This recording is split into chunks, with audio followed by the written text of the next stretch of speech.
महाराष्ट्राच्या राजकारणात एक मोठा खेळ सुरू झाला आहे आणि या खेळाचा सर्वात मोठा फटका कुणाला बसला असेल तर तो बसत आहे उद्धव ठाकरे यांना। किंवा याच खेळातून उद्धव ठाकरे पुन्हा एकदा राज्याच्या राजकारणात सर्वात ताकदवान नेता म्हणून उदयाला देखील येऊ शकतात। होय, सध्याची राजकीय परिस्थिती पाहता व राजकीय वर्तुळामध्ये एक चर्चा प्रचंड वेगाने पसरत आहे। चर्चा आहे शरद पवार यांच्या राष्ट्रवादी काँग्रेस पक्षाच्या संभाव्य काँग्रेस विलिनीकरणाची। म्हणजे काँग्रेस आणि राष्ट्रवादी काँग्रेस पक्ष विलिनीकरण होऊ शकतो, पण प्रश्न आहे जर हे विलिनीकरण झालं तर सर्वात मोठा फायदा कुणाला होईल, काँग्रेसला, भाजपला किंवा थेट उद्धव ठाकरे यांना? कारण पडद्यामागे काही अशा घडामोडी घडत आहे ज्यामुळे महाराष्ट्रातील संपूर्ण राजकीय समीकरणं हे वेगळ्या पद्धतीत बदलू शकतात। शरद पवार हे पहिल्यांदाच अशी चाल खेळत नाहीयेत। 1978 मध्ये त्यांनी काँग्रेस फोडली आणि मुख्यमंत्री झाले। नंतर 1986 मध्ये ते पुन्हा एकदा काँग्रेसमध्ये परतले, पण त्यावेळी एक गोष्ट घडली होती ज्यांच्याकडे फार कमी लोकांचं लक्ष जातं। पवार काँग्रेसमध्ये गेल्यानंतर काँग्रेस विरोधी मतदारांसमोर मोठी पोकळी निर्माण झाली आणि त्या पोकळीचा फायदा घेत शिवसेना राज्यभर वाढली।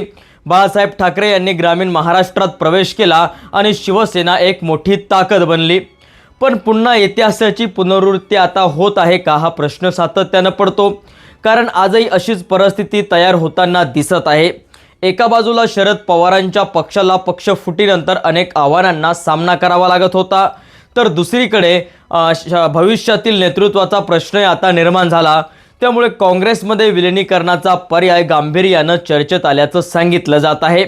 मात्र या सगळ्या गोष्टी इथून सुरू होत नाही, हा खूप मोठा इतिहास आहे आणि त्याच इतिहासाची आता पुनरावृत्ती होत आहे का, हा प्रश्न सातत्यानं जनतेसमोर आहे। जर राष्ट्रवादी काँग्रेसमध्ये विलीन झाली तर महाराष्ट्रात भाजप विरोधी प्रादेशिक चेहरा म्हणून सर्वात पहिलं कुणाचं नाव उरेल, तर उत्तर आहे उद्धव ठाकरे यांचं। कारण काँग्रेस राष्ट्रीय पक्ष आहे, पण महाराष्ट्रात मराठी अस्मिता, प्रादेशिक नेतृत्व आणि भाजप विरोधी राजकारण यासाठी अनेक मतदारांना स्थानिक चेहरा हवा असतो आणि या ठिकाणी उद्धव ठाकरे यांना मोठी संधी मिळू शकते। पण दुसरीकडे संकटही तितकंच मोठं आहे, कारण गेल्या काही दिवसांपासून ठाकरे गटाचे काही खासदार फुटणार असल्याच्या चर्चा सातत्यानं रंगत होत्या। काही नावं देखील समोर आले होते, मात्र संबंधित नेत्यांनी उघडपणे पक्षाची निष्ठा व्यक्त केली असं त्यांनी सांगितलं होतं। तरी सुद्धा हा प्रश्न कायम आहे। जर पुन्हा एकदा पक्ष फूट झाली तर ठाकरे गट सावरू शकतो का, हा सर्वात मोठा प्रश्न महाराष्ट्राच्या जनतेसमोर निर्माण झालेला आहे। उद्धव ठाकरे ती पोकळी पुन्हा एकदा भरून काढणार का, किंवा उद्धव ठाकरे आपल्या खासदार आणि आमदारांना सांभाळणार का? सोशल मीडियावर मात्र वेगळं चित्र आता या सगळ्या गोष्टीबद्दल पाहायला मिळत आहे। अनेक लोकांचं मत आहे की शिवसेना फुटली, चिन्ह गेलं, सत्ता गेली, पण तरीही उद्धव ठाकरे हे संपले नाही।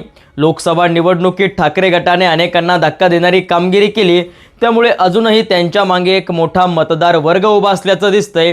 पण फक्त हे राजकारण सहानुभूतीवर चालणार नाही, त्यासाठी जनतेची साथ असणं देखील तेवढंच महत्त्वाचं आहे। मित्रांनो, तुम्हाला काय वाटतं, आता उद्धव ठाकरे खरंच पुन्हा एकदा नवीन नेतृत्व तयार करणार का? नक्कीच कमेंटमध्ये लिहा। अशाच माहितीपूर्ण अपडेट्ससाठी आणि अशाच माहितीपूर्ण व्हिडिओंसाठी समाधान नवले पाटील या यूट्यूब चॅनलला सबस्क्राईब केलं नसेल तर सबस्क्राईब करा। धन्यवाद। जय महाराष्ट्र।